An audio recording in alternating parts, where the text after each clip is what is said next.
So welcome back, everybody, to an episode of Beats Media. This is episode number 8, which is pretty messed up because episode number 7 came over this summer. I think it was right after the White Sox drafted Hagen Smith, and I was like livid that they did so. And somehow everything that's happened ever since has only made me feel more correct about that.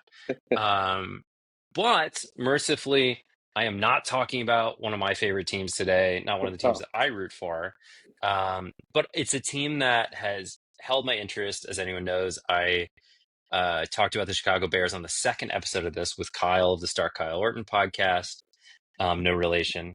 And I did a season preview episode with them for the NFL, which, like, a good amount of my predictions I've turned out pretty well. Feel pretty strongly about, like, um, some of them not so much. So, but one of them was that I've been fixated on the Bears. I'm a Packers fan. Haven't felt much of a rivalry with them as I've discussed because like the Bears are just kind of like two free wins a season for the Packers. Like I don't have a lot of energy about them. Like I'm not trying to be like a jerk. It's like but there's nothing that you're saying that's uh incorrect here. but I do generally like more important than my rooting interests, as you might know, to stay a fan of the teams that I root for is like trying to figure out if I can identify things, forecast things correctly, get a feel for how things should and shouldn't be done, and I also kind of root for players. So when they were the Bears, I felt were like destroying Justin Fields on purpose. I was pretty rooting for him, and I was outraged on his behalf. So, been obsessed with the Bears. A lot of the things that I've been tweeting and talking about for months and months and months have borne out over the season, even to a more extreme degree than I expected. And I need to get this out of my brain. I know 670 The Score has been like on this sort of journey with this for the last few months too. So I'm bringing to all of you Mike Musary, who I have known for many years now from the White Sox bubble. Communities of very serious White Sox fans who talk to each other all the time, I know and how to many of which pick are Bears fans. So. such winning sports Yeah. teams. So some of you might know Mike already from social media, but Mike, thanks so much for joining me today. Yeah, thanks for having me on. One of these times I'd love to talk about like the competency and the good things going on, but that's not going to be today. Well, I guess in the interest of not like just bringing you in here to make you talk about painful things, like can we maybe we can lead off in a place of positivity. Maybe we can say like, all right, it's December 13th, 2024. Um, is there anything you're feeling good about with the team? Quite honestly, like the one good thing that they've got going for them is I really think that Caleb is that dude, right? Mhm.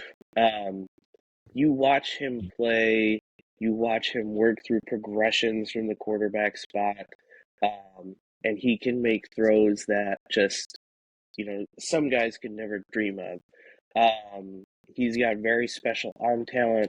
He has a really good feel in the pocket. He has a really good feel moving around to make big plays that has sometimes reared its head in negative ways. He's taken a lot of sacks this year, but Mhm. I'd say there's a very different uh, vibe between the Williams sacks that he has taken and like what was happening with Justin Fields, where Fields would just not rip the ball out for open throws. I feel more that Williams is if he's got something or he knows he's got to get the ball out, he does a good job of that. The problem has kind of been that for all the additions that the Bears made offensively to the skill weapons, they were a bit miscast, and he's not gotten a ton of open receivers or easy button throws. Um, but you see the talent, you see the potential there. He's definitely a guy that I think will win you games because of his special ability. So getting Caleb Williams might just bail the Bears out of everything else that they've done. Like it is a quarterback centric league. Um, a really good quarterback can paper over so many other issues with your team. Um, and if Williams is able to, continue to develop, continue to get a better feel of when he can throw the ball away, when he can hold it to make a big play, I think you're going to see a lot of growth out of him in the coming years. Yeah, I mean, he's definitely like. I know the first like few weeks of the season there was, Jaden Daniels was being so prolific and Williams was struggling in that offense. But I do think I think that says a lot more about his circumstances than it says about him. I think Caleb looks every bit, he's lived up to the hype. I do think um he looks really good. And that's obviously the most important thing you can do for probably maybe have if you have like an elite head coach, it's more important, but um, potato potato. Yeah, Caleb Williams looks really good. I think uh Adunze looks I think he's like held serve. I think he's been like good enough to just to be like, yeah, like you can still be excited for what he could be, even if he's not like, some of the preseason talk about this wide receiver group was like nuts.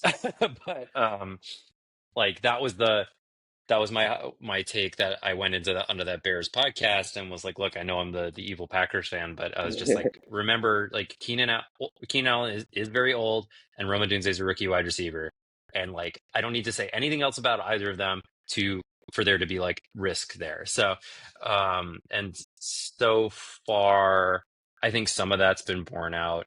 Obviously, like Keenan Allen can still play. He's had some pretty bad drops, which is like not what you want from a like high floor wide receiver. But no, I mean that's a really big positive note, and specifically for Bears fans who have like what's it called, like genetic trauma about the quarterback position specifically.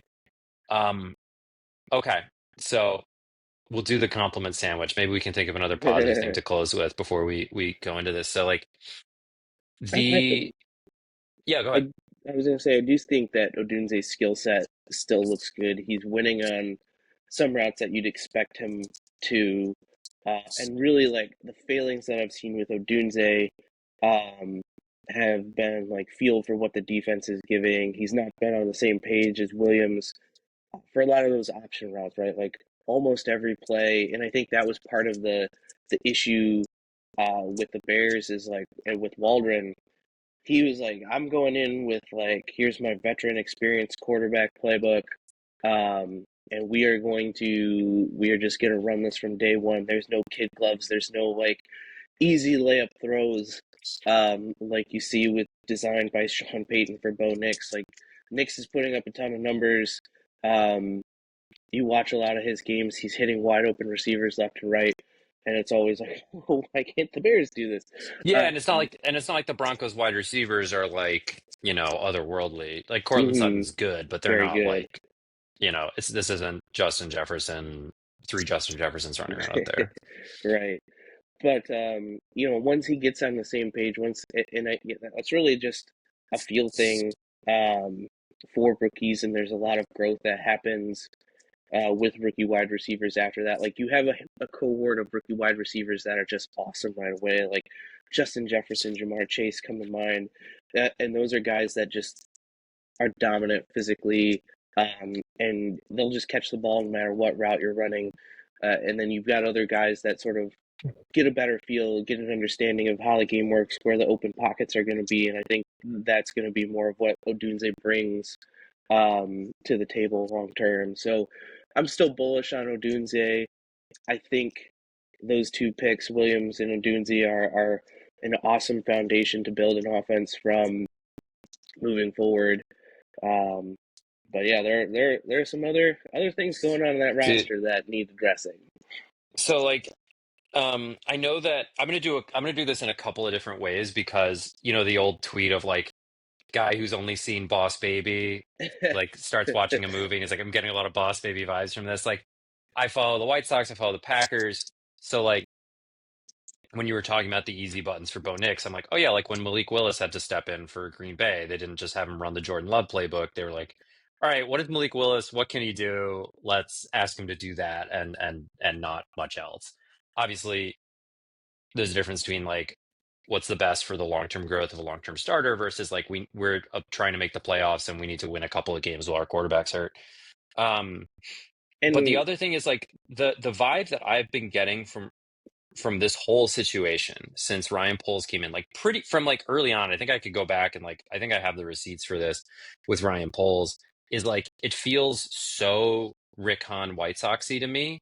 It feels so Rick Hahn White Soxy to me, and like to explain, it's you've got a team that was a fan base that's already like frustrated with how things have been going for a long time, like going back to when Poles came in. Things haven't been run well. They had one idea, it didn't really work out, and things are trending downward. The talent base is poor. The old regime is not doing well.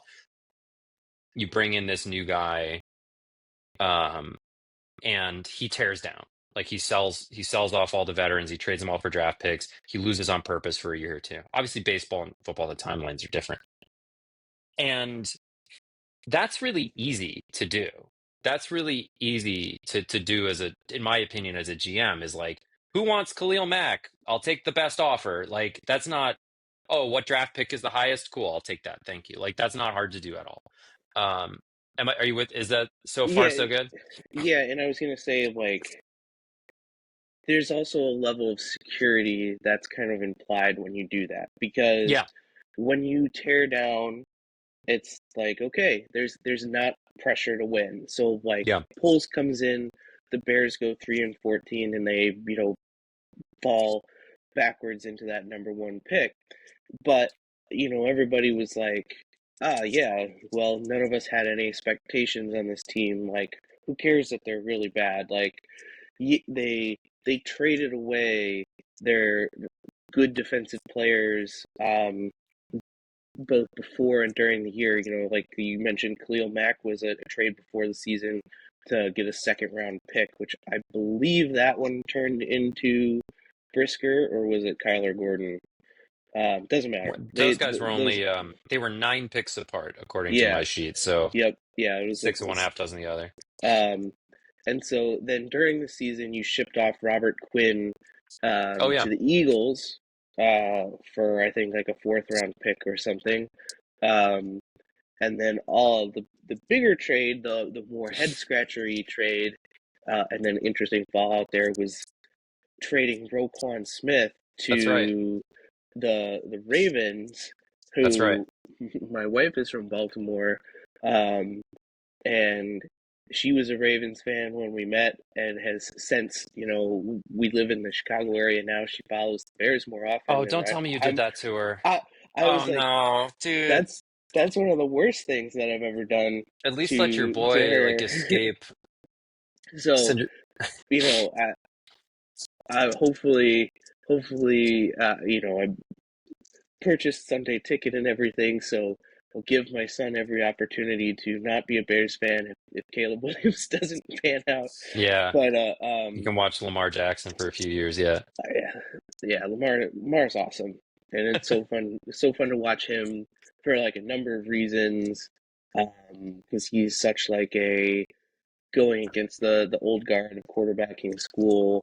Like, oh, this skinny guy who just runs a lot will never be any good, and he's this perennial MVP candidate now, and Yeah, and like um, no matter what you put around him, the offense is always like top five in the NFL as long as he doesn't yeah, have his like annual, his like other year, like weird, you know, Oregon Trail style disease that he seems to contract. But he got um dysentery.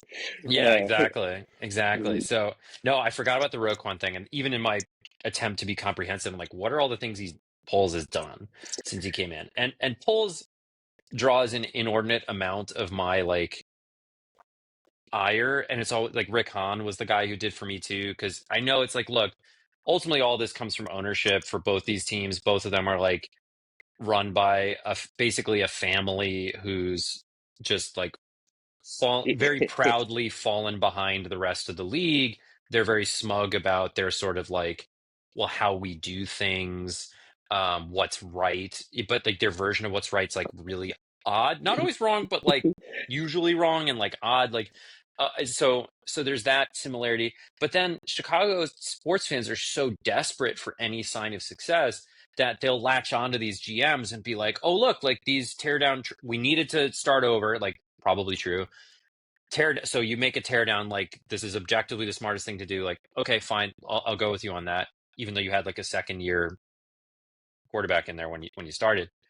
Um, and I promise not to do the Justin Fields Well, war so again. Like that's over. I'm not doing that anymore. But unless you yeah, have something you want to say, but well, so I would say like if you want a young quarterback to succeed, you do pretty much like the opposite of what the Bears did and what they're attempting to do on some level with Caleb Williams, right? Like the um mm, when they drafted Justin Fields, like Matt Nagy was adamant he wanted Fields to sit, not because he didn't think Fields was good enough. I honestly think Nagy thought that Fields had more talent than both of the other quarterbacks on the roster, and Andy Dalton and Nick Foles that year.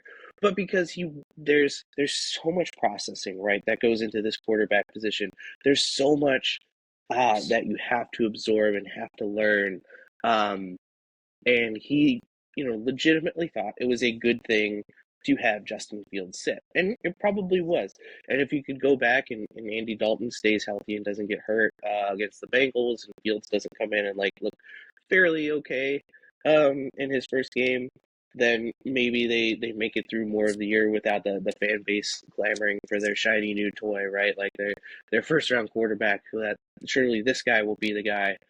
Um, because that roster um, had its own problems, and really Ryan Pace, and this is the reason that they shouldn't have kept Pace that year. They shouldn't have kept Nagy the year that they drafted Fields. Is you really put them into a hey, you need to win, you need to make the playoffs. You are a lame duck coach, you are a lame duck general manager. You need to make the playoffs with this roster. And Ryan Pace came from the New Orleans Saints yeah, school of Saints. Yeah, cap management, which is there's always money in the banana stand, and that's generally true. You can always manufacture cap space with different moves, but the Bears were always up against it, and then they like used cap space in weird ways, like giving Jimmy Graham a bunch of money at oh you know yeah, however old he was they love because they love taking old Packers tight ends. they I don't know if it was Nagy, I don't know if it was Pace, but they really wanted that red zone goal line tight end target, and like that's what they valued of Jimmy Graham, this like 6'6" dude that you can just throw the ball up and like he should win that for you, which He used to. was probably true, yeah, in like 2012 to 2017 or like whenever he was in his heyday with the Saints, but like he clearly wasn't that guy. He had been on multiple teams and wasn't that guy. And so, the Bears with the cap space that they had often used it kind of weird. Like they gave a bunch of money to Robert Quinn, Yep. um, and he was actually pretty good with them. I think his second season, I think the first season was disappointing, and the second was pretty good because he was healthy again. I think And he like, had one more good year after he left too, yeah, but kind of a specialist player though, not like a yeah, you because know. and this is one thing with Pace is like he did accurately identify that they needed another pass rusher. They had Akeem Hicks in the middle, they had Yep. Khalil Mack on the outside, and he identified that yes, we need another pass rusher.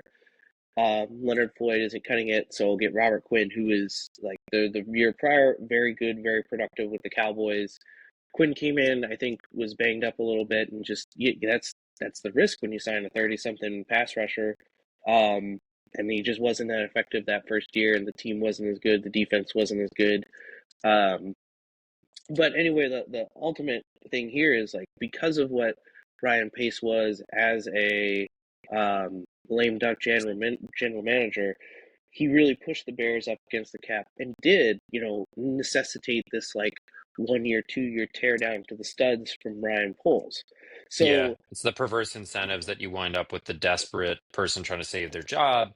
I need to make short-term decisions when really like that's not healthy for the organization. And honestly for like Fields too, like you said, if when Poles comes in and tears down and says Fields isn't really my guy, unless like I'm gonna put him in an impossible situation. If he somehow rises above it, then great, the problem solves itself. But if not, I've bought myself another 2, 3 years before yeah, I have to do anything. I can and kick the that's can down the road and say like, well, I didn't draft him, so um, and that was basically it. And so that was kind of the difference between that second year where like Justin Fields, they come out of the bye.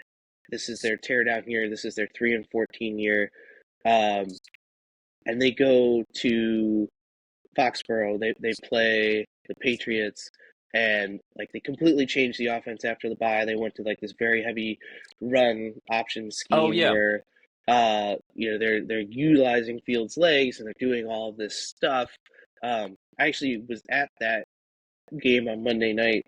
Uh, I No. have I have some college friends that live in the greater Boston and New York area that both had kids, and so I was out there visiting them. I'm like, hey, let's all three of us um, go to this game. And I spent the entire day telling them about how the Bears were going to get smoked and like this is going to be awful. And then the entire game, I'm just like having the time of my life, you know, doing Roy Williams arrow points for first downs. Like there's a whole section of New England Patriot fans that hate this one guy wearing a Justin Fields jersey, and I'd say I definitely earned it. Oh, they can't have Um, that much energy about it. It's not like, I mean, right, but but so like after that, they that offense the rest of that year was actually pretty exciting. I want to say the Bears scored like 30 something points in several games, and um, they lost a heartbreaker to they lost in like these weird heartbreaky ways where like you have defensive collapses, you have Fields turnovers, yeah, Matt and Eberflus was the coach. yeah, exactly. So it's all back to like Eberflus, which again, like hiring Eberflus is another thing you wouldn't do with a quarterback that you are all in on because you'd want to maximize like that young quarterback's talents. You wouldn't come in and bring this like very vanilla cover two defense coach, and What then first time offensive coordinator Luke Getzey if you're trying to maximize your young quarterback's potential. right. I mean, so yeah, no, I agree. They changed it up and then they changed it again the next year where Getsy was like doing the quick game stuff that Fields is like terrible at. But like that's part of where it fits, where like, okay, you have this GM that everyone's really excited about. You're doing the tank, fine. But like the thing is, the GM is not getting the only things they're getting right, with some rare exceptions, are really easy and or very expensive. So like, okay, you like once you have the first overall pick and you take Caleb Williams and Caleb Williams is good, like anybody could have told you like, and honestly the way it looks, you probably could have drafted any of these three guys and you would have been like probably fine. So it was almost like you couldn't miss on that. Um like when you when you trade a high draft pick for Montez Sweat and pay him a ton of money, like Montez Sweat is good, so like you got a good player for it, but you had to pay through the nose to get it. Yeah, It's like that sort of stuff. Like, oh, okay, like DJ Moore, that was great to get him put into that trade, but that took no evaluation on your part. Like DJ Moore was a known quantity at that point, and again, you were selling the number one draft pick to get it. So like all these things are Roma Dunze. Like he was just sort of this. You could have drafted off of the Sporting News as like top 100, whatever. And like mm-hmm. none of these things are hard to do. The only hard thing he did that I can see that worked out was drafting Braxton Jones. And honestly, it's like that could have been dumb luck. It could have been a good evaluation, whatever. But like, I mean, that's great. Like you said, that was a huge. I think we were talking before the show or after, Before. like Braxton Jones was like a find in the fifth round, and he's a like solid tackle. That's great value. Um, but the Rick Hahn analogy continues, if you'll bear with me. Um, if you're going to do a full teardown rebuild, you cannot draft really, really badly and prioritize positions that are stupid to prioritize. So his first draft, if I can read this off to you really quickly, um, and just have like snap reactions to them. Um, 39th overall pick, Kyler Gordon. Fine, So I guess. fine. It's more like one of those two picks really needed to be an offensive player. Yeah, Jaquan And Brisker, 9 picks later, safety. yep, He's fine. He's not great. He's like, I think they're both like okay, or like pretty talk good. I don't think they're like, Jaquan Brisker, excellent trash talker on Twitter. Man needs to log dude, off more they than most of us.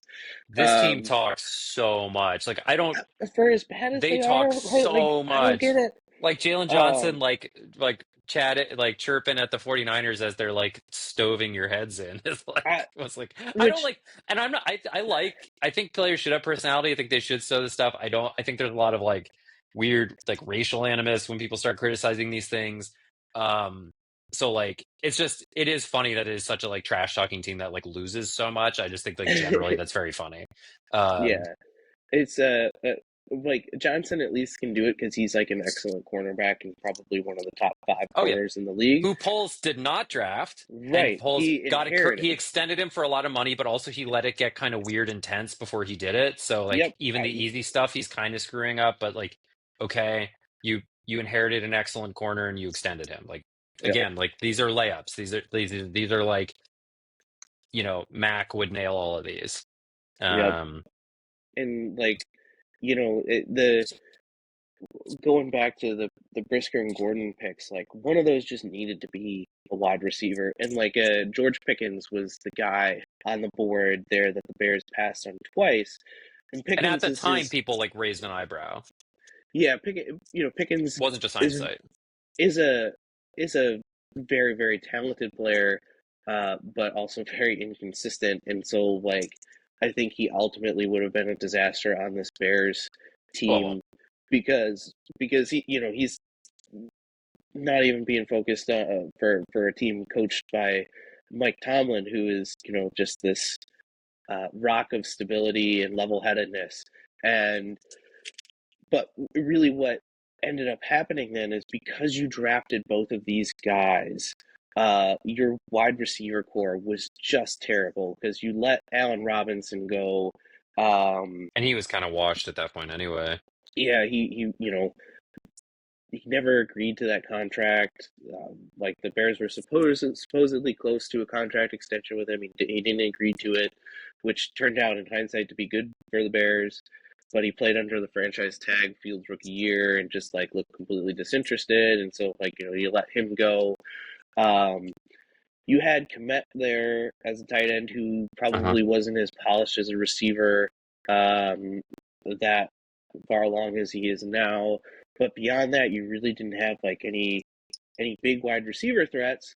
And so what do? You double down on your mistake of like just passing, drafting a playmaker, and you send your own second round pick in a season where you would have the Yep. first pick in the second round, which actually turned into the last pick of the first round because what team is it? Miami that had to forfeit Yeah, a tampering. Yeah, they lost a first rounder. first So round pick. yeah, and I think that became Kevin Porter Jr. or something like that. Yeah, Did Joey Kevin Porter Porter? Jr. Joey Porter Joey Jr. Porter Jr. Kevin Porter Jr. is the awful NBA player. Sorry, like the Yeah, awful human yeah, being, like the the domestic Rockets. abuser. Yeah, sorry. Hmm.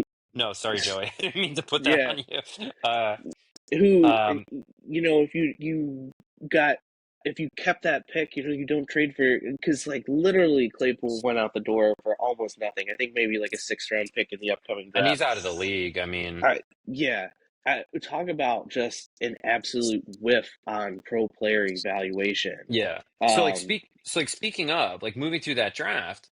You got Velus Jones, who's been like a punt. Like we don't even need to talk about it. Like he was a bad pick at the time, worked out really badly, and it took them forever to move off of him. Braxton Jones is like the prize of this draft. Dominique Robinson, who's a defensive lineman, you're like, all right, like we're getting late in the draft, so none of these guys working out is like inherently damning. But if you're going to trade back a million times, you better have some sense of like a development plan for these guys where it's actually going to work. Dominique Robinson, as far as I can tell, has done absolutely nothing. yeah, Um, so he was always a very projectable kind of uh, type player. I want to say he went to Miami University, um, which is different from the University of Miami. Your listeners can decipher which one is which in which location. Um, but he was very small, very undersized, but a very good player in the MAC. Very productive in college, and this is always going to be a guy that was going to take multiple years of like NFL strength training, NFL development to amount to anything. And the Bears like had him thrown in there from day one, trying to be one of their top two pass rushers because the roster was so bad. Just and no. that's the thing. Like again, we're back to Rick Hahn, where it's like even the good ideas, like in a vacuum, it's like, Mm-hmm. well, you didn't put any. Even if you say we're doing a full teardown rebuild, we're overhauling things. Your player development still sucks. Right. So like you can say You we have didn't. we have a million draft picks. It's like cool. Now you have more players who never get better for you. So like I'm looking at this. They traded down. They did draft three Yep. offensive linemen, like all after the fifth round. So like the fact that you got one is a miracle. But you drafted with these picks that he added. Like he traded down a bunch. This is his first draft. He traded down a bunch, and he added like four extra picks, but they're all fifth rounder later. And he drafted three offensive linemen in this draft. He added another safety. So he goes two second round picks at defensive back when he already had Jalen Johnson, and he drafts another safety, drafts a running back and a punter. One of the picks he traded for, he drafted a punter. That's right. I don't know why you bother trading for this extra pick if it's a punter. This is a trend that we are going to explore further as I go nuts with this. So out of this draft, like and zooming out from this draft, like the thing that drives me nuts, you touched on this already, where it's like you needed a wide receiver, you needed an offensive player with one of those first two picks. The thing is too is like this is a fundamental misunderstanding to me of just like general principles of the sport, where it's like, a, if I'm a rebuilding team, why do I care if I have an elite secondary?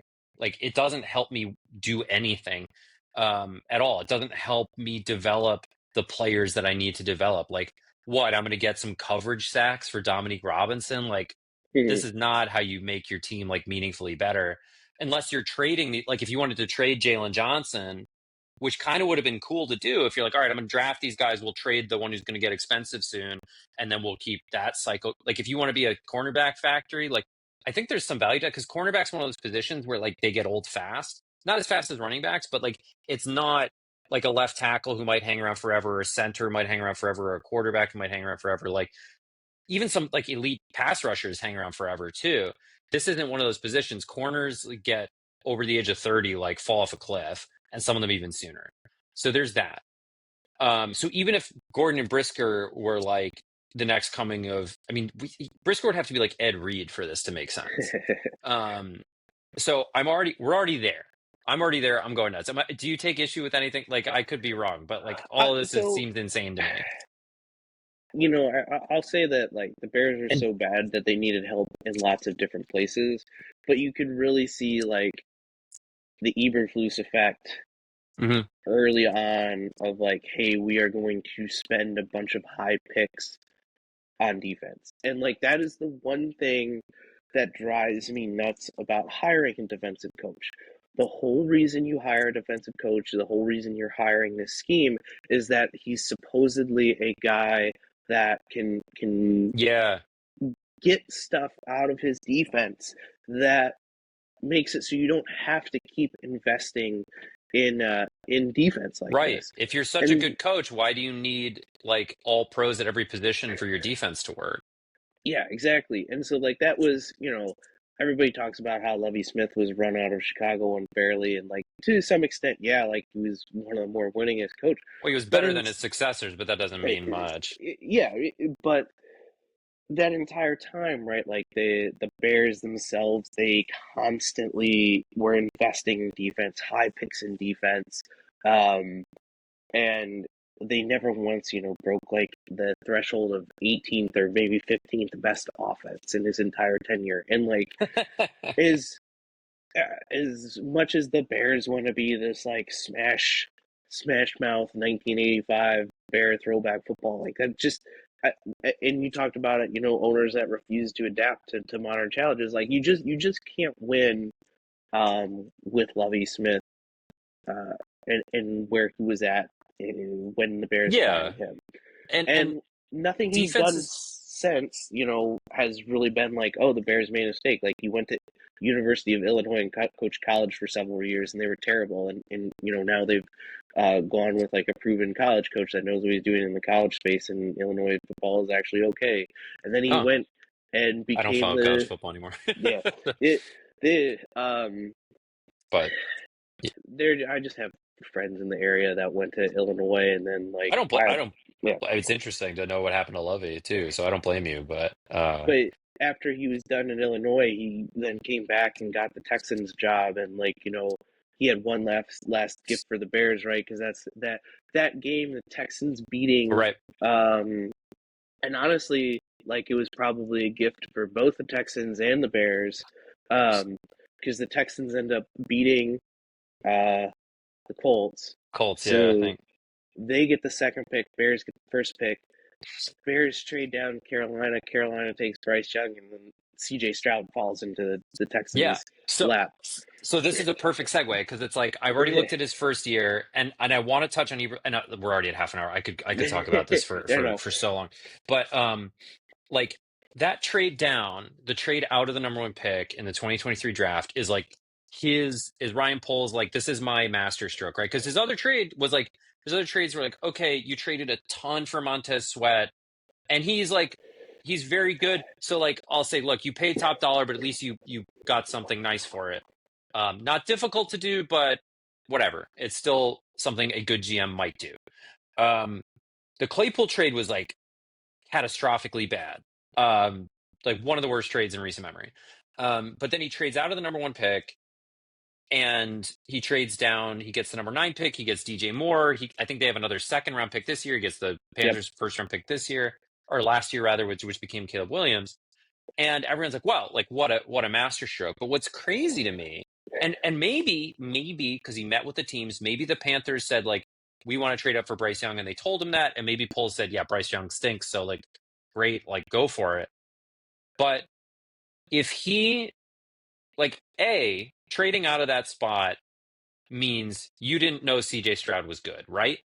Like if you knew what CJ Stroud was, you would just take him one, wouldn't you? If you, yeah, and so like I go back and forth between this because I do still believe that Caleb Williams has all the potential in the world, and then you also got some other assets with that pick and that haul. But I think in a Yes. vacuum, like if you were confident in your evaluation that C.J. Stroud was that guy, I don't know if you make that trade. No, I I don't I know if you do know either. that it helped get the Bears some weapons, and I don't exactly know if I'm still thrilled about um, Darnell Wright over uh, Oh, Jalen Carter.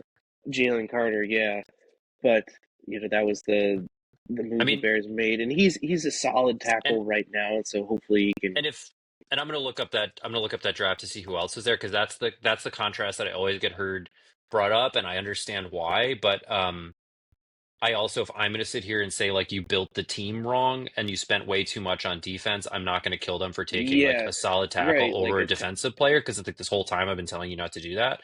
But like and I don't know that there's other I haven't followed this too closely. I don't know if like there's other players other than Carter that they could have taken. Oh, sorry, I hope that no, I'd audio say isn't too bad. My phone alarm is going off. But like after right, none of these. I mean, Jameer Gibbs is cool, but none of these guys are like Broderick Jones, Van Ness to Broderick the Jones. I Packers, think like Zay Flowers, JSN looks like he's bouncing back. Jordan, like I don't know if any of these guys are better choices than Wright at that point. But you traded down out of nine, right? So they could take Carter.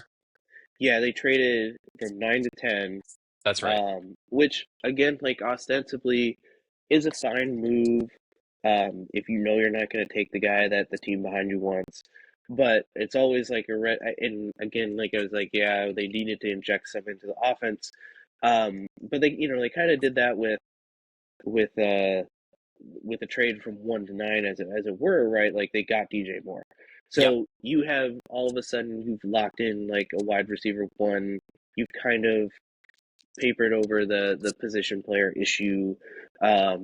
You have Darnell Mooney, so like your receiving core is all of a sudden in a much Good better enough. spot than it was. It's functional. Um, Jalen Carter, I think, was viewed as probably one of the top two players in the draft, Yes. um, and he fell because of character concerns. He And so probably I helped kill will. a guy or something, right? Uh, Like vehicular homicide or something or whatever it was. Like yeah, he was he was in a in. He street was. race and somebody got killed and he like fled the scene or so. I can't remember. Like Yeah, I please don't. don't sue me for defamation. I Carter, like I I caveat, I don't. don't remember the exact details. There was some issue I off don't the know if field anybody allegedly. got. I don't know if Maybe anybody died, but I maybe know it not. was like drag racing and he fled the scene or something like that. And so, like, just when, and it's hard, right? Like, you are a 21-year-old kid. I was an idiot at 21 years old. And you weren't That's like God on like a college campus where like right, that's exactly. Like you've got that, you know, you're about to arenas make, of people cheering for you. You're about to make, yeah, yeah. millions of dollars. You've just So, been on a heater where everything works out for you for years. but then you like, and why I still kind of feel like that was a bad move is that you have somebody who's possibly like this transcendent defensive talent. I don't know if he's been quite that good. I do think he's been very good. He's shown more than Darnell Wright has his first couple of years. But you hired Matt Eberflus in part because you called him this leader of men. And so, Right. like, if Yep. you believe in Matt Eberflus, leader of men, it's okay to make a trade for questionable character guy You Chase traded for Chase Claypool, Claypool. I and mean, it's okay to draft like.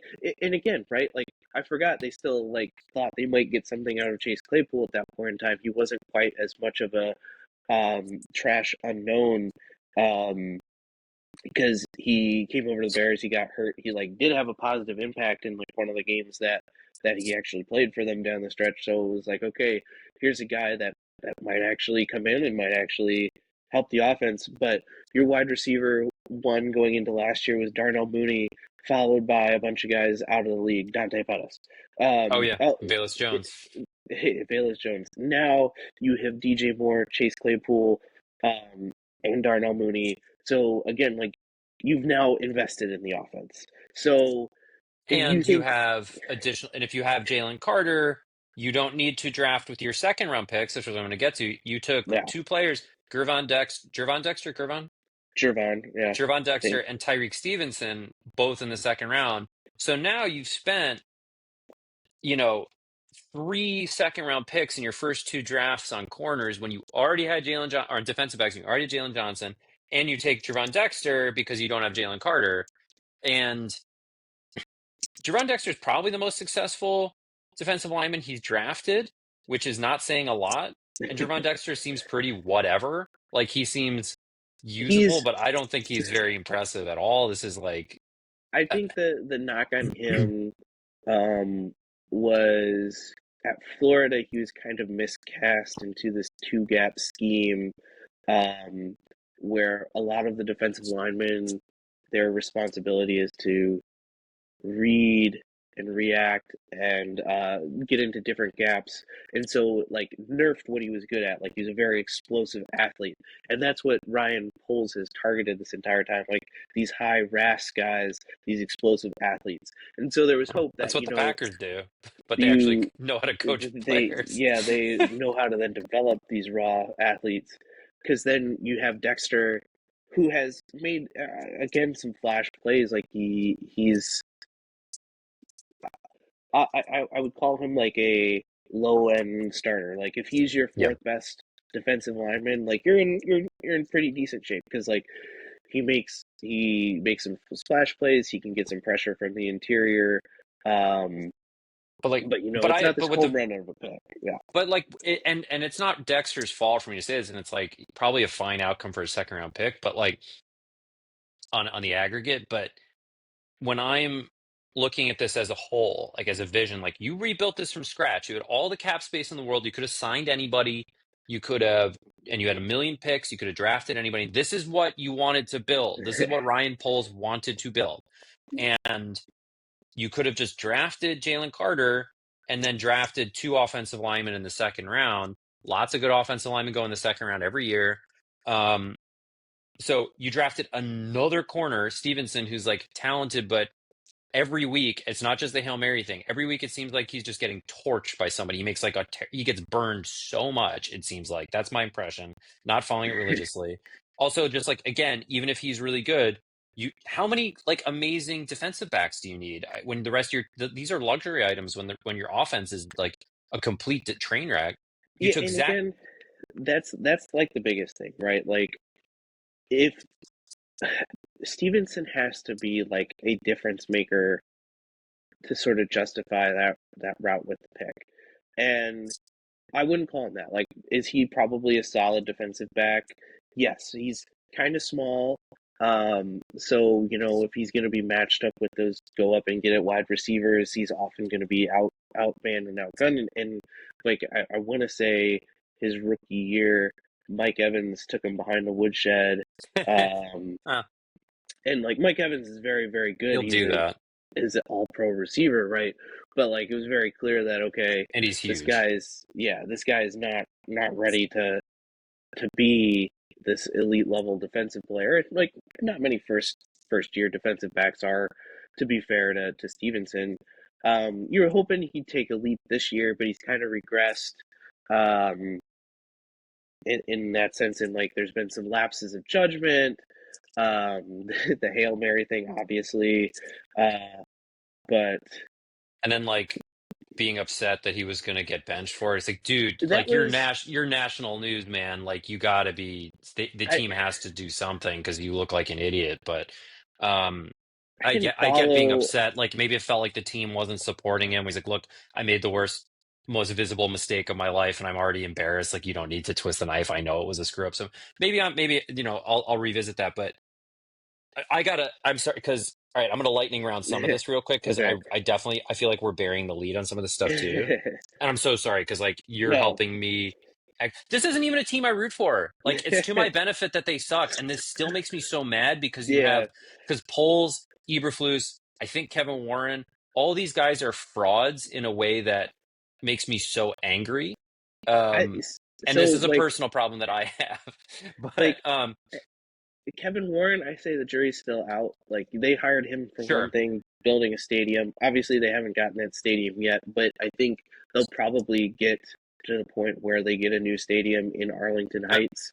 I'll Um, downgrade it to Kevin Warren is on fraud watch from me. yeah, Um, that's fair because like also there were because people are reports like, that oh wow, he was Kevin so Warren, successful with the Vikings. I'm like, are the Vikings really that successful? Like they're yeah, fine, but like they're not. I mean, up until Kevin O'Connell, like they haven't been or like a model franchise in a while. mm, But so okay, so the rest of that Zach Pickens, total bust. Rashawn Johnson, whatever, fine, yeah, backup RB, usable. Tyler Scott, he's gone. nothing, yeah. Noah Sewell, never heard of him. Terrell Smith, another defensive back, actually seems like pretty good for a fifth round defensive back, as far as I can tell. Yeah, I Um, think he's a contributor on special teams and has filled in starters. I think he filled in for uh, Stevenson when he got yeah, benched. So, yeah, like, and then they another seventh round pick on a safety because Lord knows they needed more. Again, seventh round, so who really cares? But also just speaks to like, I think I added it up in his first two drafts. He drafted six defensive backs. Um, and it, it, three of those were with second round picks. Um, the next draft, he had almost no picks. He had Caleb and Adunze, who we've talked about. Those are good picks, but they're kind of like free slam space on the dunks, bingo yeah. board. They drafted Mm-hmm. an offensive lineman in the third round. I've only Yeah, ever seen it is written that down. Do you know how to pronounce it? I'm Kieran? a Kieran. I don't. Yeah, what He's from I feel Yale, I terrible. believe. I hate doing the like, oh, I'm going to butcher your last name because like, no, he deserves his last name to be pronounced correctly, but I've just never heard it said, so I don't know. He drafted another punter in the fourth round, and the punter's good, but this is your second punter drafted in three drafts. Very weird and very But like luxury again, a luxury yeah, item when the core functions of your team don't work. in Um, there was some weirdness I think with this draft because like COVID had extended the careers of like some of these guys that would otherwise come into the draft. So like all the reports were that this was a down year for a draft, which is why it was okay for the Bears to not can have too many picks in the draft, which was like, yeah, I don't know if that's the best way to think about it, but fine. can I Um, yeah. can I read you? Do you know who the next? I just thought this was interesting. They've already shown a proclivity for drafting fourth round running backs because they took Roshan in the fourth round the year before. Can you name any of the running backs who went in the 12 picks after the punter was taken? Was Ray Davis picked? Ray Davis went six picks after Torrey Taylor, Trying to think, was Garendo? seven picks after. Yeah. Oh, who else are young running backs that look actually kind of good? Hmm. Not certain, but Uh, you've got two for two, so but you can tap out at any time. yeah, I think I'll cut my Uh, losses. 12 picks. He was 12 picks ahead of Braylon Allen, and Oh, Allen with the he Jets. was Okay. three picks ahead of Bucky Irving. who Irving, okay, Tampa. Irving Yep. has, I think, almost as many receiving yards as Keenan Allen. He has over 1,000 yards from scrimmage. And instead you're signing, spending big money on DeAndre Swift. Um, and then someone named Austin Booker, who I haven't even looked up what he does. So, Austin um, Booker, defensive end, Project D. Honestly, a good use of that pick, in my cool. opinion. But Okay. you know, But they seem like I don't mind the idea of like stacking project defensive linemen over the years. Seems like they haven't really the hit rate so far is low. They've yeah, drafted two punters. One of the punters is good.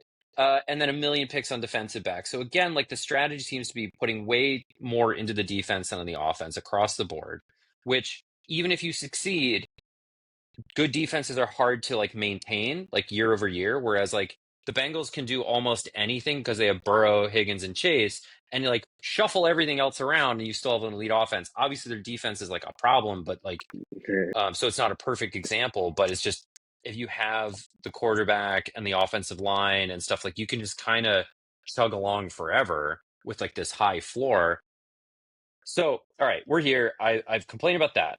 Um, in recent weeks more and more so like Eberflus had his like incredibly high profile screw ups at the end of games more and more and more high profile more and more egregious. We don't need to go over them because they're like very well known. I don't think there needs to be much discussion. I do think even it's been well covered that what drove me nuts about him even before this year coming into this year I he was somebody who when he talked he sounded like a moron and it'd be like these I don't gibberish disagree. sort of sentences and the other thing was it was like after the Hail Mary game, he lost the locker room when he was like, "Yeah, that's not my fault. The players just need to execute better." He always did that. He always Yes, was he like, did. "I made the perfect call. I did everything right. We just need to execute better." Which, first of all, if you can't get them to execute better, even if your calls are perfect, then what are we doing? But B, it's just like you're a rat. Like you're a coward and a rat and a liar. Because you would like he would go up there and Yeah, like lie to people's faces about like what just happened in the game. It was nuts. and quite honestly, like I think the play before was as equally as important Hmm. in the sequence of events because you gave Washington 15 free yards, and because you did that, then this Hail Mary hits down at like the goal line and pops into the end zone Yeah, it instead was of like short of 10 the end yards zone. And out. even Yeah, so, yeah, like because Jaden if you Daniels had have like it, a busted rib cage and like, yeah, he's hurt. He can't throw that far. But you gave him free yardage just before that play. and when it Um, demonstrably cost you the game, and you're asked about it afterwards, like, no, actually, that was fine. and so like, but yeah, he constantly did this uh, stuff. I won't swear. Some people Where do on here, but where it was I did my job. It's the players who are wrong. Principal Skinner meme. yeah, Am I out of touch? No. yeah, And like all the time, and the players are just fed up with it. Like because he would talk about the season before. He was under fire for like multiple late game collapses because of course he was like that. The I want to say the Bears were up like 28-3 or something, maybe not that much was the Broncos against the game? Broncos game, which Yeah. I was also at. I was with my Oh no. dad there. That was um, I hope you left at halftime. hey, I could have, but like it was like so exciting. Justin Fields threw for 300 yards. What a fun game! And then all of a sudden, like the defense is soft. And then there's a turnover, and like inexplicably, the Bears lose to cooked Russell Wilson and Nathaniel Hackett. Like, oh my god. Um, Yeah. and but he would always talk about like it wasn't my fault. I made the right calls and we just didn't execute, and which was for all of Matt Nagy's faults, which there are a lot. Like this, he was not a perfect head coach, but whenever there were failings with the offense, or there were failings with something, Nagy was always say like the problem starts with me, and Yeah. like And like Nagy, towards the end of Nagy's career, it was like, yeah, well, why aren't you spending the time to fix these things? Like you admit like you're the problem. Like the problem is you aren't teaching your players like what you want them to do, and then they don't go out and execute. But Eberflus was always like, nah, they're just not executing. Like it's not my fault. I'm teaching them perfectly. Like I'm doing my job yeah, our systems are great. perfect, our communication's good, like blah blah blah. When it was like, it's just manifestly a dysfunctional mess, and this is where it all ties together. This is where it like drives me. This is where I'm like needed to do this podcast with you and rant at you, so I don't like so my I don't like pop a blood vessel as I go about my day, is Ryan Poles and Eberflus, and this is why Warren, I'm like on the fraud watch thing, is they do the Pedro Grafal thing. They do the God. um, fixate on culture, character. They say that over and over again, and like to the point where you're like, even if you succeed at your plan, I'm worried you're going to get a room full of nice people who aren't good at football. But like, it's the same way Chris Getz was like, oh, this winter, all I'm focusing on, forget offense, forget pitching. All I care about is making the defense good. And then you roll out the worst defense in the league anyway. So you're saying we're focusing on character and culture. Eberflus is a terrible pick for that because, like we've talked about, he's like that modern politician, like look you in the eye and lie to you about like what color his shirt is type thing. And that eventually caught up to him. But Poles has gone out there on multiple interviews and said like Eberflus walked into a room and I just knew immediately this is like a leader of men character guy. And it's like we've seen how ridiculous that is. And Eberflus did that with Waldron, which we've seen how Robin ridiculous that was. Ventura. Robin Four Ventura. star Four general. star general. Yeah. And at least I think Ventura was probably like a good guy. I've heard a lot of people say like, well, Eberflus, poor guy, great defensive head coach, nice guy, but just in over his head. I don't. I think citation needed that he's a nice guy. I think he hired two guys who had to be fired, assistant coaches who had to be fired Yeah. for We still don't really non-specific know. misconduct, like whatever that was, creepy, weird. Um, I haven't seen any other. I can't remember any other team having that happen other than maybe the John Gruden racist emails Yeah. thing. Right. But like rare event happened twice in one season with this guy. Um, and throws his players under the bus, like we talked about. I don't even know that he's that good a defensive coordinator. So like, here's another like Mike, like I talking about the ledge here thing. We've had the one disaster game since Thomas Brown took over, and I've heard talking heads say like, well, look, now your red zone defense is falling apart because you don't have Eberflus anymore, and we can all agree he was a great defensive coordinator. Um, I really don't know that I don't know that I he's that great agree. a defensive coordinator. I think he just like you said, it's like I need better players than you at every spot on the line, and I'll run a vanilla defense and we'll out execute Yeah. you or whatever. Like, But like that's not hard to do. because I want to say his defenses with the Colts were good, but you had DeForest Buckner, I think, in his prime Oh yeah, there at three tech, like this very disruptive interior defensive lineman. What was the linebacker's name? Leonard, I think. Last yeah, name yeah, Leonard. yeah. Was it Darius Leonard? He and I think he changed his Changed his first name. name. I think it was No, Darius or is it is it Shaq Leonard now? Shaquille Leonard? Shaq Leonard. Yes, Yeah, yeah. but he So was Shaq, Darius it Leonard was for a Darius. while. Yeah, and that's just me not caring Led the about the NFL in Colts. tackles his rookie year, was an all pro 3 of his first 4 seasons, and he was second team all pro his second season. So that's what the So Colts had. you had that. Um, You had, I think, a couple of good defensive backs there um, as well. So, like, you and had those a Colts ton of defenses were good, not good. great. They weren't great. Yeah.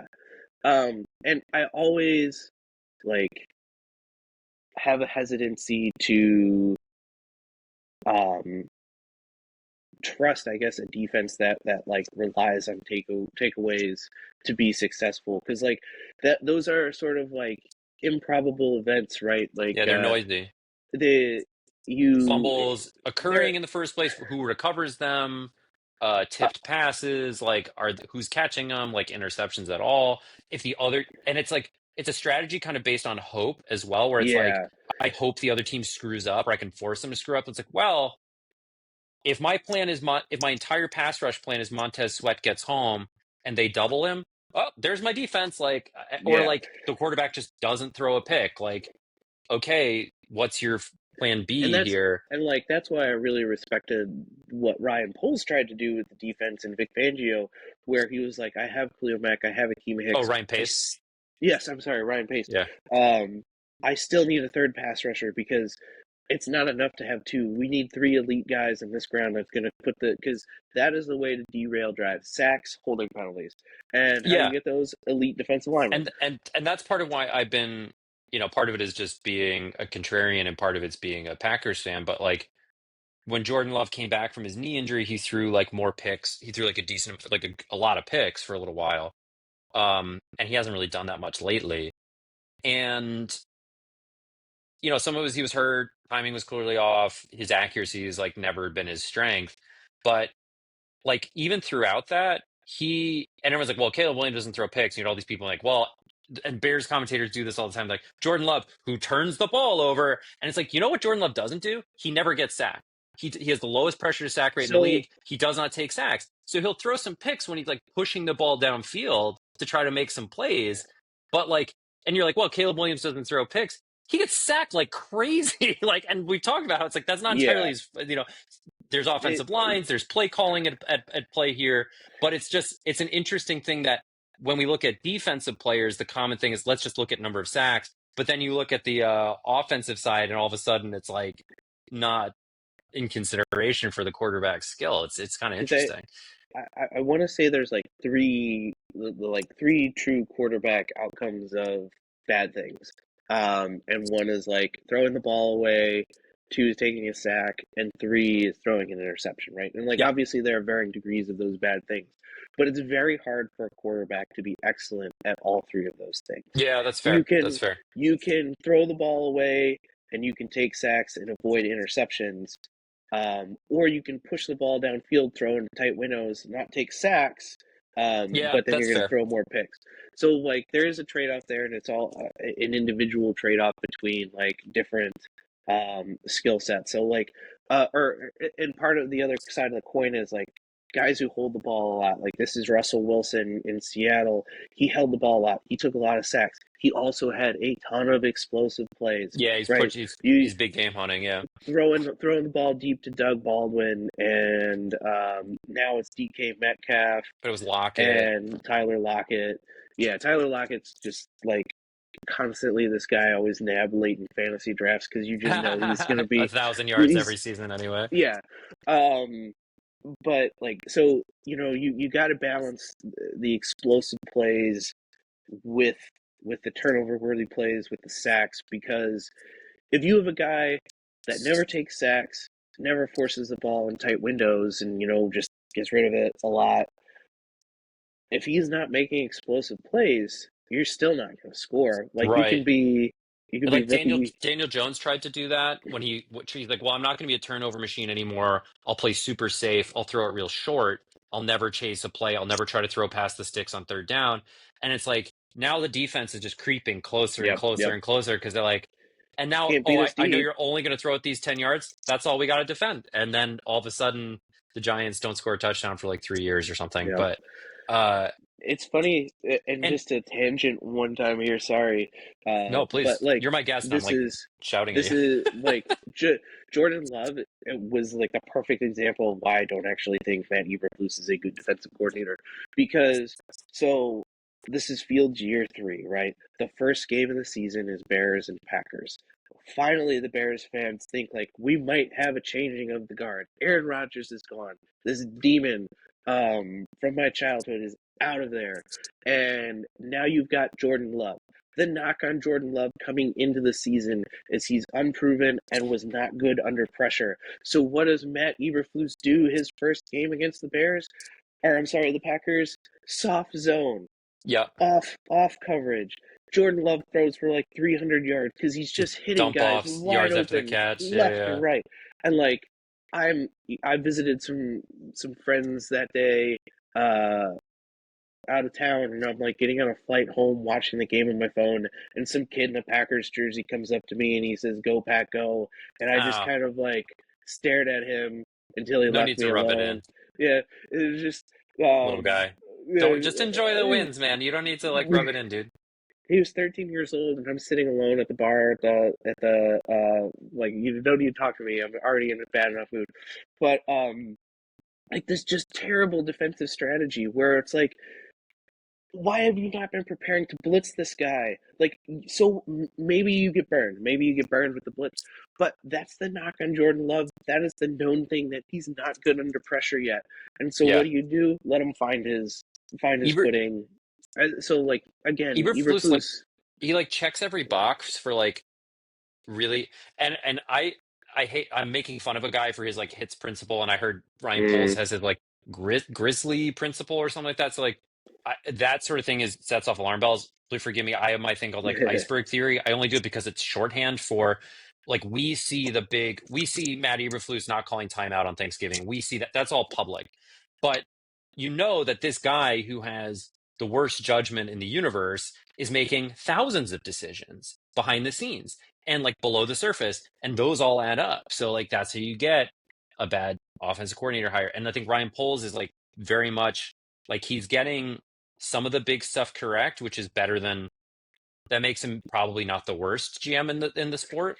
But if you only get the easy stuff right and you absolutely butcher everything else, like not even bad, like disaster, which I think a lot of this stuff is, um, like it has all these knock-on effects. Like it's not just that Eberflus is bad at in-game management. Like we've talked about, this fits in our quarterbacking approach thing. It's this conservative philosophy. It's like Yep. when you say, why didn't you try to get closer in that field goal? Well, I was scared we'd have a holding penalty or a fumble. And it's like, yeah, but like if you're already out there just being like, I'm terrified of something going wrong, that trickles down. You're telling Caleb Williams, stop trying to make big plays, stop trying to be aggressive. And we can talk about the David Carr version of breaking a rookie quarterback or young quarterback, and that's a real thing. And the sacks are piling up for Williams, but also like coaching all of the aggression out of a passer feels like the wrong move in modern sports or You've in the got modern to have. NFL.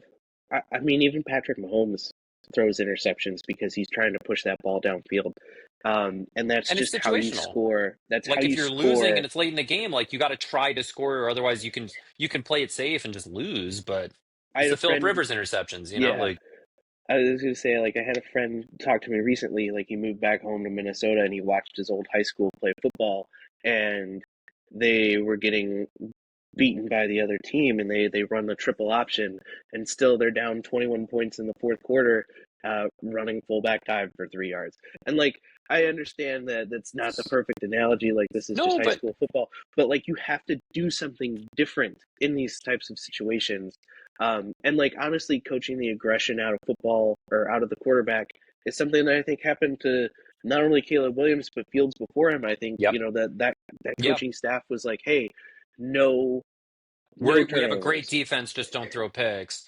And Um, I also think like the defense part of these games that got lost, and Olin Kreutz of all people like pointed this out, but I think he drew the wrong conclusion. He said, while Eberflus is this great red zone defensive coordinator, I think that they were just like a good defense who was getting a little lucky in the red zone, like where at least the Packers game, loves airmails to a wide open Tucker Craft for yeah, an interception on the one.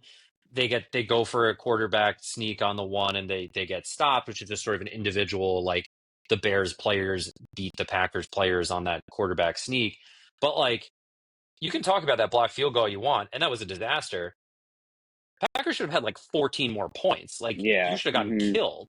And it's the same thing. I think that was also like the Lions had some weird fumbles when they're up big in on Thanksgiving, like before even the timeout thing.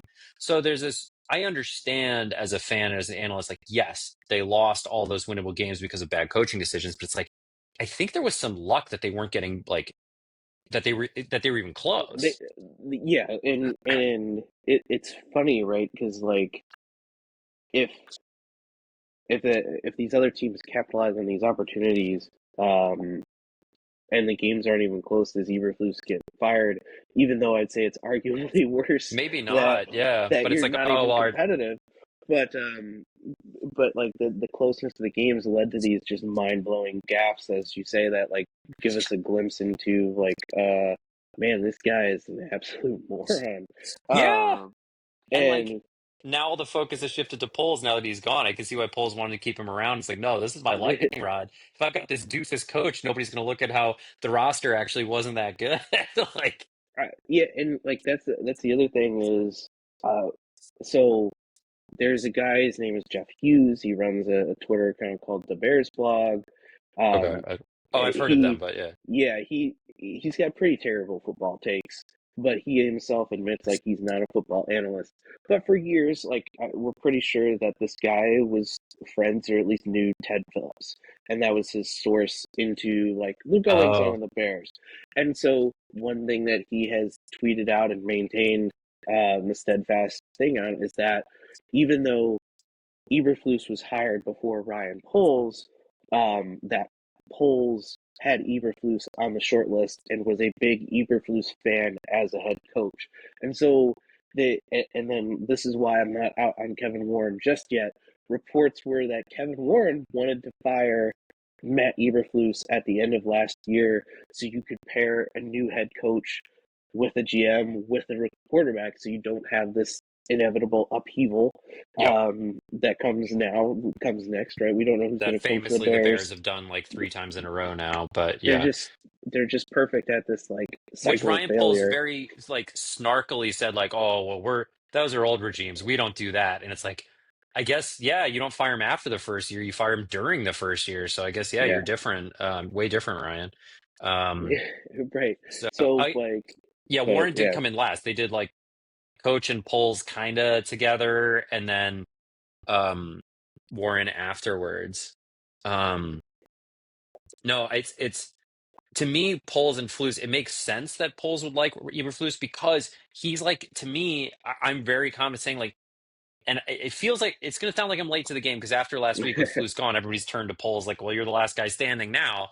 Um, but I promise you can look through my old tweets and stuff like that if you have the heart to do it. And like, I know I've talked to you about this where it's like, he, I've been worried about him from the start is, you know, Poles is bragging about obsessing about culture, and he's like, Flus walked in, I knew right away. I like his style.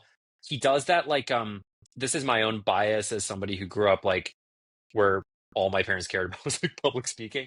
Um, but when an adult does that, especially in a high profile, high power position, goes to give a speech or goes to talk and they're reading off of a sheet and they sound like a scared kid who's doing a book report and they have that like flat inflection and can't speak well, I'm always like, what, like, and I understand there's other things that can happen with people and anxieties and different forms of intelligence and stuff like that. It's not everything, but it like I raise an eyebrow because like Poles just sounds like a moron when he talks. And I'm like, that's a red flag. Not everyone who sounds like a moron when they talk is a moron. And not right, everyone who like sounds, and Kevin Warren sounds real slick when he talks, but if you actually think about it, it's like, but this is all to say, like, he's bragging about culture, like getting the right guys in there. This Bears locker room and coaching staff is maybe the worst, like, locker room and like coaching staff that's like, ever been assembled. Like you hired two sex pests as or whatever pests as whatever it was, assistant yeah. coaches. Flus was up there throwing players under the bus for 3 years, like the opposite of what a leader's supposed to do, like you talked about.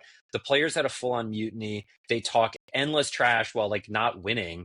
Um, and the only real success in the last 3 years has been like when the extremely expensive defense like beat up on the backup, that run of like the worst quarterbacks in the league in year two, down the stretch where they racked up some wins and Flus probably saved his job because it was like the defense was just annihilating, I don't know, Aiden O'Connell or whatever. Um, Yeah. so I don't know. I think they focus on the wrong things. I'm sure it comes from ownership. And this is the last Rick Hahn analogy I'll make before I turn the floor over to you, is everyone's like, no, if Poles is good, it's just all the bad stuff is from ownership. It's like, guys, ownership picked this guy. Yeah. Ownership thinks The, he's good. If you think si- ownership can't do anything right, why is the GM they picked any good? Like, I don't understand. Like, and so like the difference that I would say between the White Sox and the Bears is that Bears ownership is always like, you run football ops. We don't know what we're doing. Very obviously, we don't know that's what we're true. doing. You run football ops.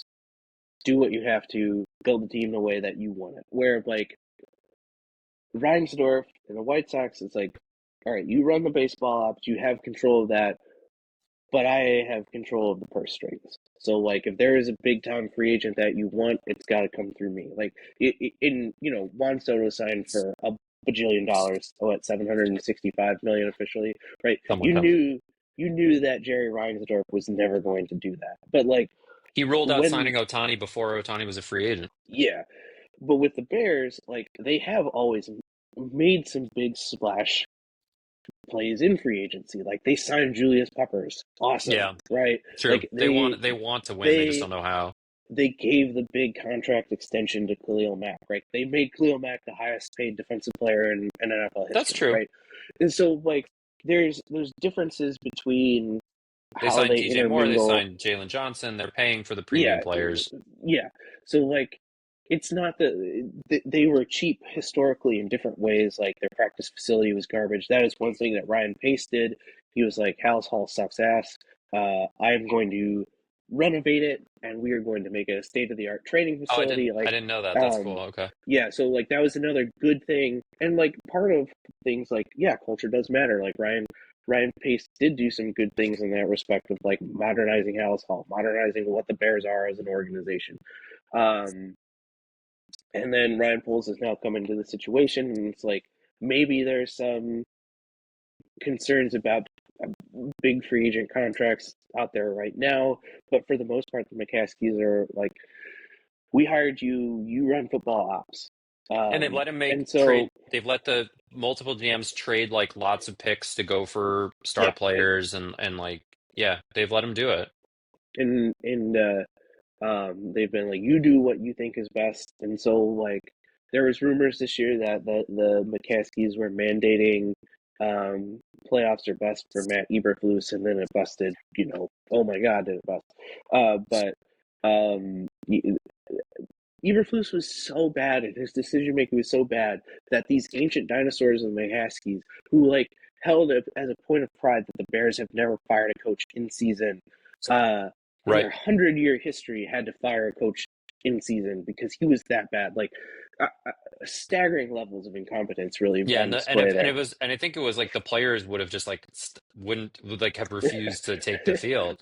But it's Yeah, we're like like one step away from the first modern day player strike.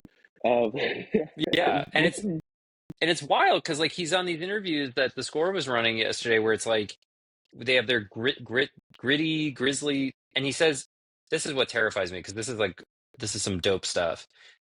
Like not cool dope, like moron stuff. He said that they quantify and give a score for like passion and toughness and coachability and like all that stuff. And it's this type of thing where look, that's snake oil to yeah, the and it's top. like, oh, I'm going to put a number on his passion for the game, and it's just this sort of, um, yeah, snake oil is a good word for it. This idea of we're going to prioritize culture, and you're doing it entirely backwards, where you're still getting bad guys in the building. Um, but I remember reading a while ago, and this stuck with me. It's like these are professionals. If they, like, you need buy-in in the sense that if you need the players to trust that you're giving them good instructions and putting them in a position to succeed, that does matter. And if someone's miserable and they don't like you, you're not going to get their best work out of them. I believe in all of that. And I think it's all things being equal, it's good to have like more collegial, better people to work with in the building. But the idea that you can quantify someone's passion and the idea of taking professionals and saying, I'm prioritizing looking for effort when it's like you should be prioritizing talent and like putting that talent in a position to succeed. And like the motivation stuff, I think will just flow from that. If your team is good and they believe in what you're saying, like, hey, if you hit this block here, it's going to be like a 10-yard gain, I promise, then they're like, all right, cool, I'll try it. And if they believe you, it's like, I'm going to try my best to do it because all these people are in the NFL because they already have a good work ethic. I mean, 99% of the time, they already have a good work ethic and they already want to do well. And ironically, one of the few guys I can think of in recent memory who didn't, two guys, are ones that Poles put a lot of money into acquiring, and Nate Davis and Chase Claypool. So, like, what are we? Your goals are dumb, and your process for achieving them is dumb, and the results are bad. Yeah, like Nate Davis, what a disaster signing that was. I- Again, another pro player misevaluation. Like, yeah, that's true. and this Not was an amateur somebody, prospect. and again, you know, you got to take it with a grain of salt. But like reports out of Tennessee were that Mike Vrabel hated Nate Davis because he never practiced, right? And you know, good on Nate Davis for Yeah, I getting a mean, like, contract.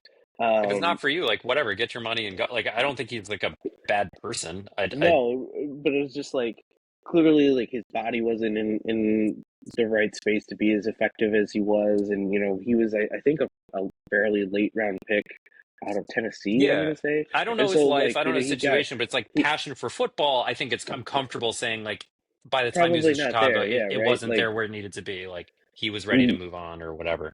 and so and that is something like you need to want to play this game, right? Like it is so physically Oh, it's rough, it is awful. so physically demanding, and like you We've know I seen always good see players this. retire in their 20s because they're like what was the linebacker for was it Borland? Was his name Chris Borland? Borland, Yeah, but like like he was like close to defensive rookie of the year or something, and he's just like I gotta hang up. Like this is just too much for my body, which is always like one of the overrated things, or not overrated, overlooked things. I think that fans don't really truly appreciate.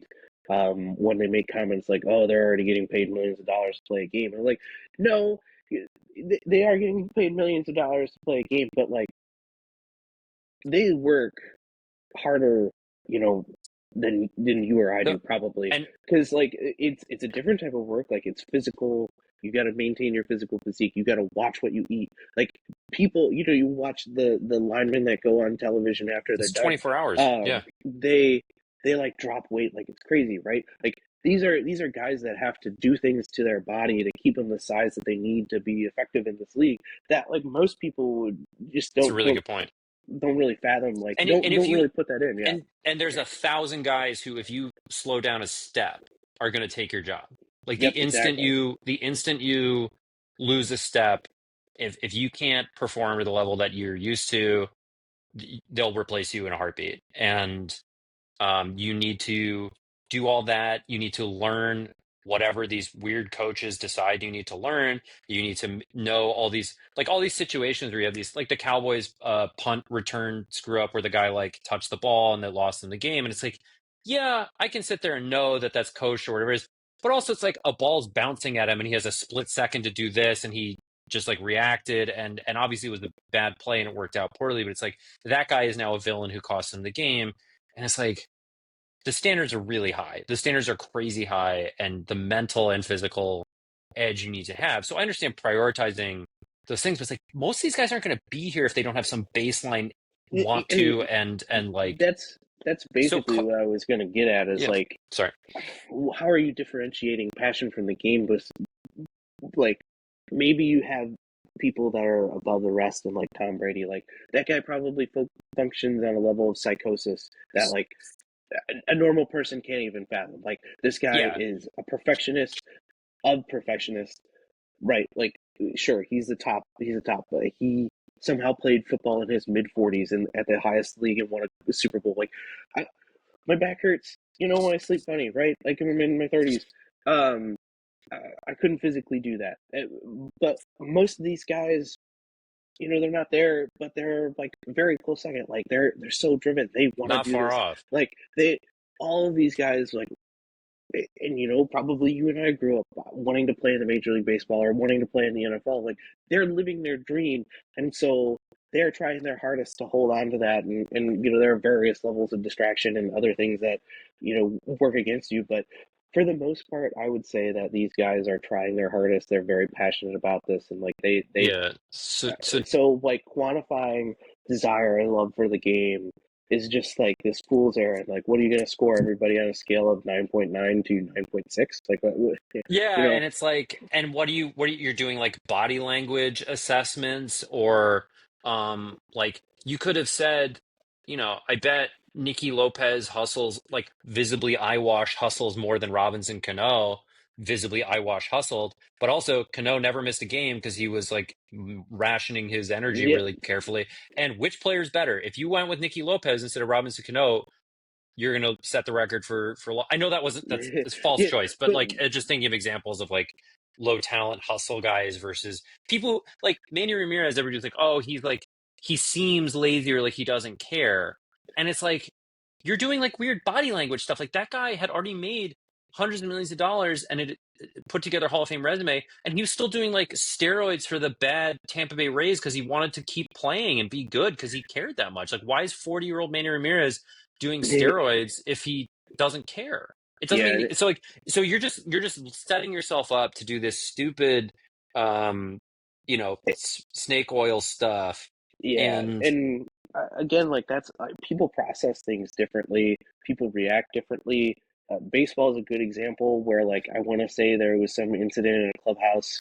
Um, in the minor leagues a few years ago where like a Latin American player was not looking at the head manager in the minor leagues when he was being yelled at or chewed out, and that was like a cultural thing. Like you don't make eye contact when you are talking to someone, it's like a sign of respect. And then the minor league coach flips out because he's like, "Hey, look at me when I'm talking to you." And it's like, this is just people are, People are different, people are and different. cultures are different, and like Um, backgrounds are different, and so some like it, people love getting. I had a partner I worked for who I wound up leaving the job in part because he liked to scream at people. He was like a screamer, and I don't respond well to that. no, And when I went to leave, he was like telling me a story about, he's like, yeah, man, I was in the same place as you at your time of career. I was considering making like these changes, and then I had a trial with my mentor, and we were screaming at each other all day, and it was like the best time of my life. I was like, oh, okay, like you don't hate me. This is just how you. you This work, is what yeah, you respond to. This is what you think works, but we're different people, and it doesn't work yeah. for me. And like Yeah, so and that's a good one. Like I always remember playing youth sports all the way up, and like always having coaches like screaming at me if I messed up or made a bad Mike played throw. college baseball, just for anybody who doesn't know, but um, but like that was always so insulting to me to get yelled at. Like I know I messed up. I already feel bad enough about it. You don't need to tear me down. And so like the coaches that I had responded the best to were ones that understood that I'm giving my best. I'm already doing my best, and I care very much about like what I'm doing. And if I'm not successful, it's not because I don't want it enough or something like that. And like I'd say even for me who's Division III college baseball player, like that does drive and desire to want to be very good is very high. You got to take it to that next level for all of these dudes in the pros where like they've they sacrificed a lot to uh, be there.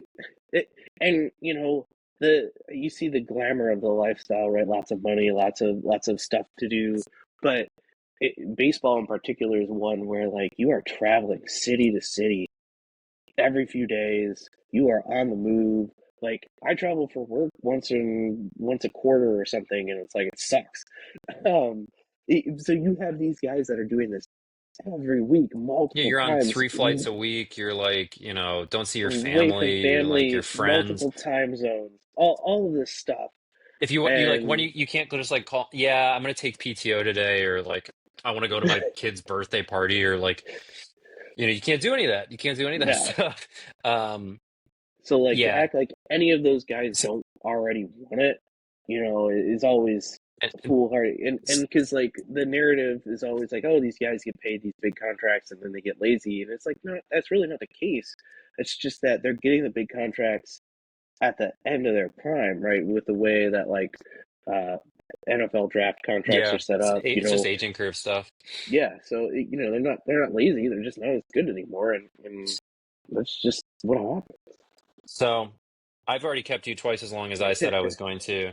I guess, do you want to wrap up on like any, because I've got all these red flags with polls. Like I said, I just don't think he knows what he's doing. I think he's prioritizing the wrong things. I don't know how he knows to evaluate players. But what I will say is, do you have any predictions for who the next Bears head coach will be? I'm gonna just wear my heart on my sleeve and say it's gonna be Ben Johnson, and say that they're gonna take the top offensive mind. They're gonna pay top dollar for this dude who has hinted he wants this job, has hinted that he likes Caleb Williams. So I,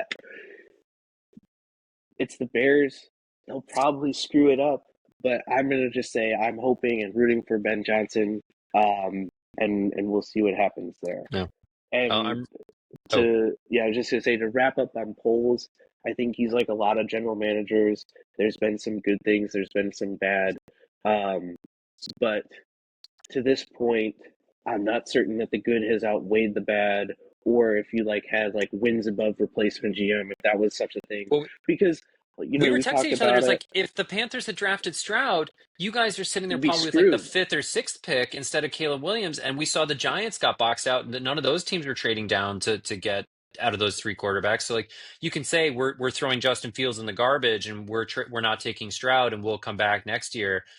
You had no guarantee that the Panthers were going to give you that was going to be the first pick. That was dumb Yeah, luck. that I mean that was luck, and then even getting that pick to begin with was luck. Like I said, like the Oh Bears yeah, Lovie Smith, and yeah, were with Texans. were sitting with the second worst team, and like the other part of that is the fact that the Bears had that number one overall pick is kind of an indictment, right? Like their team was so bad that they outcrapped every other NFL team, right? Like, so that means there's a lot of things to be done, and so you have some pro scouting gaps with Nate Davis, with Chase Claypool.